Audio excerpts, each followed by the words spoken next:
Vous avez peut-être recours à une femme de ménage, une garde d'enfants ou une aide à domicile. Les services à la personne ont le vent en poupe et leur salon, il se tient depuis ce matin porte de Versailles et ce jusqu'à jeudi.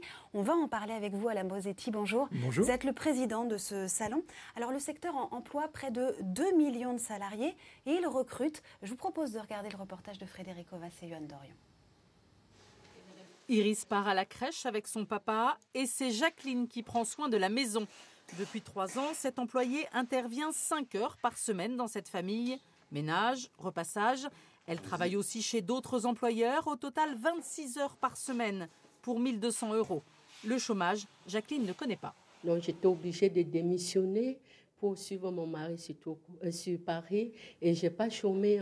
C'est un métier, quand tu veux travailler, il y a du travail. C'est un vrai budget, c'est aux alentours d'un peu plus de 500 € par mois. C'est un choix pour avoir d'une part un service de qualité, une personne de confiance. Et puis ça s'inscrit dans la durée puisque ça fait plusieurs années qu'on travaille avec la même personne. En quelques années, le secteur s'est organisé. Les agences se multiplient. Shiva, O2, Toutadom et elle recrute. C'est un des rares secteurs qui est effectivement source d'emploi aujourd'hui. Il concerne aujourd'hui environ 2 millions de salariés, essentiellement des femmes. 90% effectivement des salariés du secteur sont des femmes et la tendance est à la hausse. On prévoit d'ici 2016 environ plus de 170 000 nouveaux emplois créés. Pour faire face à la demande, le secteur se professionnalise. Il existe pas moins de 5 formations qualifiantes. Il existe plusieurs types de diplômes. Donc il y a l'auxiliaire de vie sociale qui est un DE, un diplôme d'État. Il y a le titre professionnel assistante de vie aux familles. Il y a aussi le titre employé familial. Et il y a ce qu'on appelle les CQP, les certificats de compétences au niveau de la garde d'enfants. Dur de se réveiller ce matin. Et ce n'est pas encore ce robot, même impressionnant, qui va remplacer une vraie aide à la maison. Sur le salon, vous proposez pas loin de 5000 postes.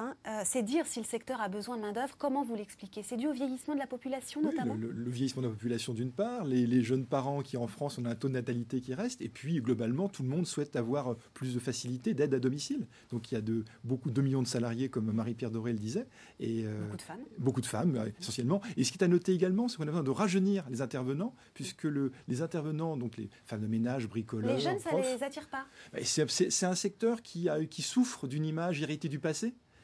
Et pourtant, tout change en termes de formation, de conventions collectives, de moyens de paiement. Donc, c'est un secteur qui doit rajeunir, puisque c'est un secteur, les intervenants sont plus âgés que la moyenne des autres secteurs. Mais alors, le problème, c'est que c'est difficile de recruter si on écoute les chefs d'entreprise, des grosses sociétés de services à la personne. Pourquoi ? 3 raisons. La première, l'image de tous les métiers de service c'est bien pour les autres, pas pour ses enfants. Ça, c'est une première chose. La deuxième, c'est que, comme je disais tout à l'heure, c'est hérité de l'image de la domesticité des siècles passés. Et puis troisièmement, à partir d'un certain nombre d'heures de travail par semaine, les intervenants peuvent perdre des aides, facilité de logement, enfants. Donc, ils se limitent. Et après, ils peuvent passer en travail gris, non déclaré. Alors, c'est ça. C'est aussi peut-être à cause du travail au noir qui gagne du terrain, non, ces dernières années? Depuis 10 ans, le travail noir a perdu du terrain en global. C'est-à-dire qu'en 2005, il y a les lois Borloo qui ont fait reculer près d'un quart le travail au noir, ont révélé des emplois. Et puis on se rend compte que chaque fois qu'il y a un coût additionnel pour les particuliers, naturellement, comme le budget reste fixe, et c'est ce qui s'est passé ces dernières années avec la hausse de la TVA sur certains services. Exactement. Très bien. Les employeurs aussi, voilà, c'est ce qu'on disait, les employeurs bénéficient peut-être un peu moins d'aide également. Très concrètement, si demain, moi, je veux recruter une aide ménagère, comment je fais, à qui je m'adresse? Vous avez 3 solutions. Soit vous faites de l'emploi direct, vous êtes particulier employeur. Ouais. Deuxième solution, vous allez voir une association.